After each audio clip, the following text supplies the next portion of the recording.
Alas 2 ng madaling araw kanina, January 20, 2024, habang binabaybay ang kahabaan ng Diversion Road, Barangay Marawoy sa Lipa City, Batangas, ay minadaanan ng ating nagurubing na MCGL BRT Rocks team ng isang vehicular accident.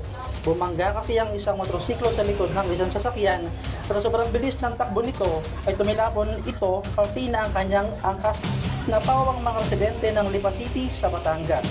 Agad namang binigyan ng paunang lunas ng team ang dalawang biktima na nagtamo ng mga abrasion injuries sa iba't ibang parte ng katawan.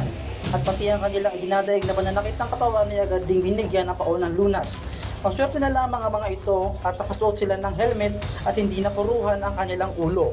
Noong una ay ayaw magpadala ng rider sa ospital at nagpupumilit na huwag na daw at kaya namang daw niya.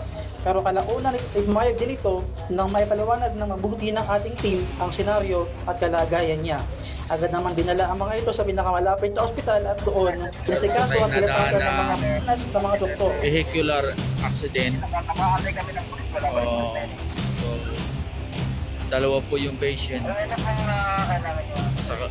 At ating pong nilalapatan po ng pangunang lunas ng ating MCDI DRRT responder.